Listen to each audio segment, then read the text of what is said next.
ఆలోచన చేద్దాము. దేవుడు లోకమును ఎంతో ప్రేమించనన్న మాట మన తల్లిదండ్రుల విషయంలోను, మన అన్నదమ్ముల విషయంలోను, మన అక్క చెల్లెల విషయంలోను అది కొంతవరకే ప్రేమ నిలిచి ఉంటుంది. కాబట్టి తల్లి కూడా కొంతవరకే ప్రేమిస్తూ వస్తుంది బిడ్డల్ని, అలాగే తండ్రి కూడా కొంతవరకే బిడ్డలను ప్రేమించుకుంటూ వస్తాడు.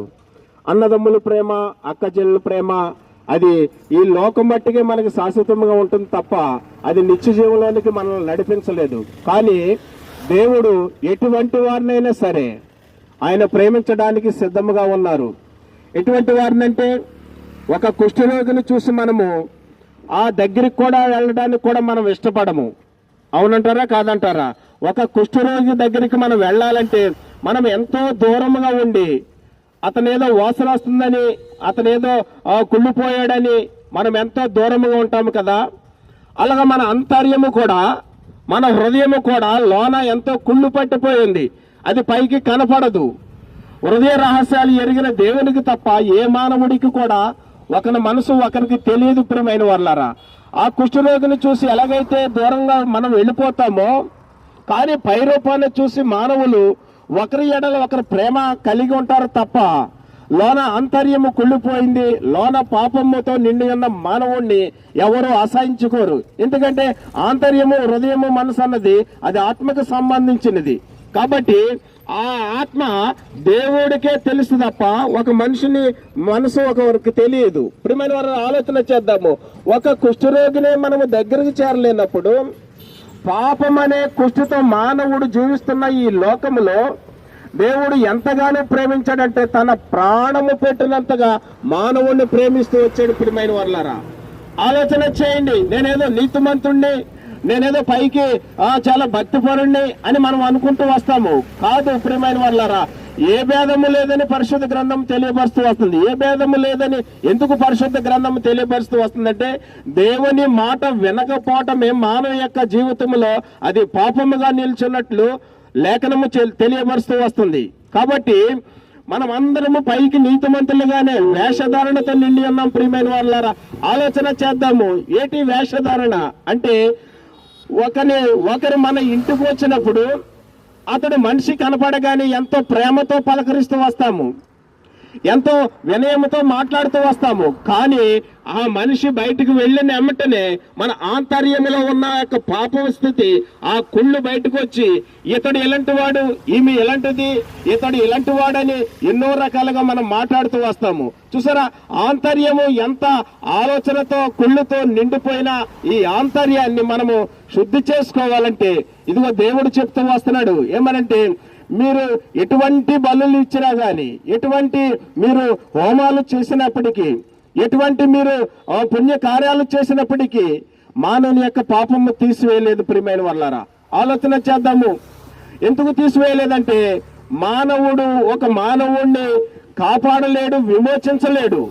కాబట్టి ఆ కుష్ఠవ్యాధి దగ్గరికి మనం చూస్తుండగా, ఆ రచకార్తన కుష్ఠవ్యాధి దగ్గరికి మనమైతే ఎలాగైతే చేరమో, పాపముతో నిండిన మానవుడి దగ్గరికే దేవాది దేవుడైన ప్రభువైన యేసుక్రీస్తు వారు ఈ లోకములోనికి వచ్చి కుళ్ళిపోయిన పాపముతో నిండిన ఆ మనుషుణ్ణి దేవుడు ఎంతగానో ప్రేమించుకుంటూ వచ్చాడు, ఎంతగానో ఆదరిస్తూ వచ్చాడు. తల్లైనా మర్చిపోతుందంట బిడ్డని, తండ్రి అయినా మర్చిపోతాడంట, కానీ బిడ్డని మరువని దేవుడు ఒకడు ఉన్నాడని ఆ దేవుని గురించే మీకు చెప్తానికి మేము ఈ సాయంకాల సమయంలో ఈ సువర్తమానము తెలియపరుచుకుంటూ వస్తాము. మానవ రూపముగా వచ్చి ఈ లోకములో చనిపోయి తిరిగి లేచిన వారు ఏ మానవుడు కనపడడు ప్రపంచంలో. ప్రియమైన వారు ఆలోచన చేద్దాము. ఒక దేవాది దేవుడిగా ఈ లోకములోనికి వచ్చి దేవుడిగా బ్రతికాడంటే అదొక అర్థం ఉంటుంది. కానీ మానవ ఆకారముతో వచ్చి, మానవ శరీరముతో వచ్చి, మానవుడిగానే కష్టపడి, మానవుడిగానే జీవించి, ఏ పాపము చేయకుండా ఉన్నవారు ఒకే ఒక దేవుడిగా, ఒకే ఒక మానవ రూపుగా కనబడుతున్న ప్రభువైన యేసుక్రీస్తు వారి గురించి మీకు చెప్పడానికి ఈ సాయంకాల సమయంలో మేము వచ్చాం. ప్రియమైన వాళ్ళారా, ఆలోచన చేద్దాము. నువ్వు మరణం ఉందని మానవునికి తెలుసు. చనిపోయిన తర్వాత బ్రతుకుండగానే అన్ని అనుభవించేయాలని మనిషి అనుకున్నాడు తప్ప చనిపోయిన తర్వాత ఆత్మ ఎక్కడికి వెళుతున్నదో ఎవరికి తెలియదు. ప్రియమైన వాళ్ళారా, కానీ ఎక్కడికి వెళుతుందో తెలియపరచడానికి ఈ సాయంకాల సమయంలో మీ అద్దకు వచ్చాము.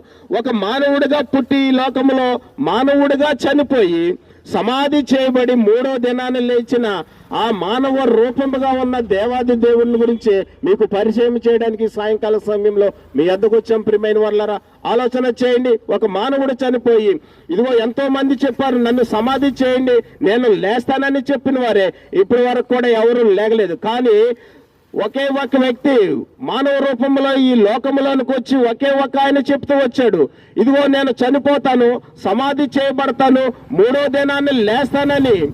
ఏ మాట అయితే చెప్పాడో, ఏదైతే సత్యాన్ని బయలుపరుస్తూ వచ్చాడో, ఆయనే చనిపోయి 3వ దినాన్ని లేచి ఇదిగో ఆయన సమాధి ఇప్పటికీ కూడా ప్రపంచ చరిత్రలోనే కూడా సత్యాలు బయటపడుతూ వస్తున్నారు శాస్త్రవేత్తలు.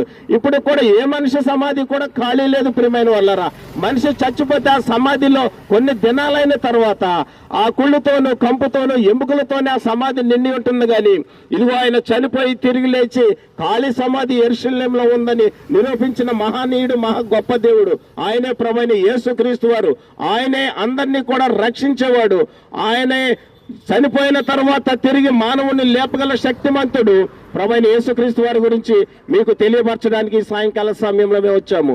కాబట్టి ఈ మాటలు మీరు విని సత్యాన్ని గ్రహించుకుని నిజమైన దేవుడు ఎవరో మీరు ఎరుగుతారని ఈ సాయంకాల సమయంలో మీ వద్దకు వచ్చాం. ప్రియమైన వాళ్ళారా, ఆలోచన చేయండి. ప్రపంచ చరిత్రను మీరు చదువుతున్నారు, అనేక గ్రంథాలు మీరు చదువుతున్నారు.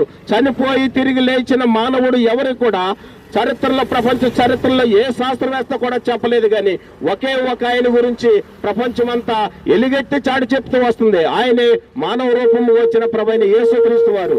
ఆయనే చనిపోయి తిరిగి లేచి అందరినీ కూడా సత్యములోనికి నడిపించడానికి, అందరినీ కూడా నీవు కూడా చనిపోతే లేచి అదిగో మోక్షానికి వెళ్తామని తిరిగి చెప్పిన మహోన్నతుడు, మహా గొప్ప దేవుడు. ఆ దేవుని గురించి మీకు పరిచయం చేయడానికి సాయంకాల సమయంలో మీ వద్దకు వచ్చాం. ప్రియమైన వాళ్ళారా, ఈ మాటలేవో కల్పితాల మాటలు కాదు, ఈ మాటలేవో అసత్యపు మాటలు కాదు. ప్రపంచ చరిత్రను తిరగవేయండి, ఏ గ్రంథాలైనా మీరు చదువుకోండి. ఇదిగో శాస్త్రవేత్తలు నిరూపిస్తూ వచ్చారు ఆయన సమాధి యెరూషలేములో ఇప్పుడు కూడా ఖాళీగా ఉందని.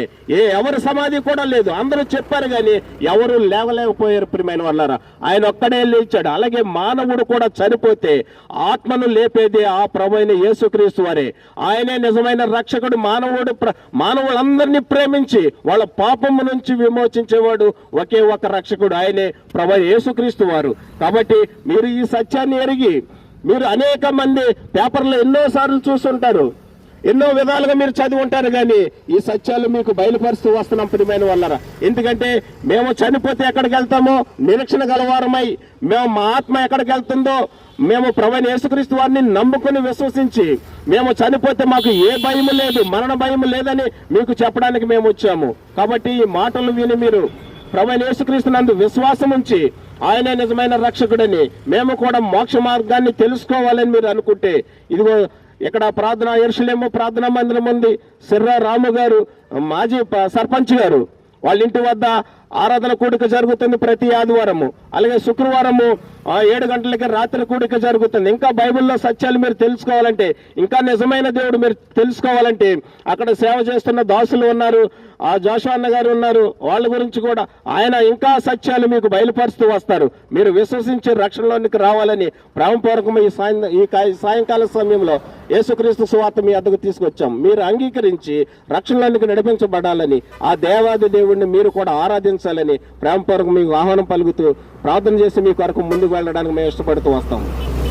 వచ్చిన గొప్ప దేవా, ఈ సాయంకాల సమయంలో ప్రభా దారుపల్లి పట్టణంలో ఈ ఇదిలో ప్రభా కొన్ని మాటలు ఈ ప్రజలైన వారికి ప్రభా విడుదల చేయడానికి మీద ఆస్తులను మరుగుపరుస్తూ వచ్చారు. వందనాలు ఆయన.